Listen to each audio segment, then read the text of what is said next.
Hello at what's up mga ka-guys.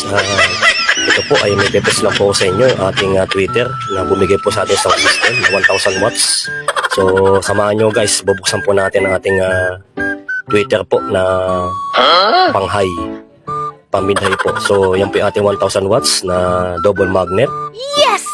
Na 18. So yan ang ating pang-mid-high na Diginsi po na 1000 watts din, at saka po kanyang driver unit ay 1000 watts din po. So nung bumigay po ito mga guys, samahan nyo ko. Yan po, bubuksan po natin. So ito nga guys, buksan na po natin. Bali po ang Twitter na to ay medyo matagal na rin po sa atin. So minsan po kasi pagka po may hire ay nabasa po siya.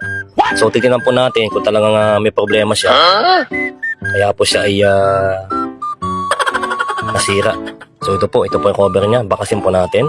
At ito po yung kanyang driver unit na Twitter. Atin pong tabakasin din po yan. Bali po mga ka-guys, ngayon lang po nasira ng Twitter na 1000 watts. So yung driver unit na 1K watts. Yan po yung kanyang cover. Tinanggal na po natin. At ito po guys ang kanyang Twitter, yung pinakang kanyang coil. So malaki po siya. Yan po, talaga po nasira. Kasi po nabasa po siya sa may gilid. So dumikit sa magnet, kaya po siya ay nabaklas.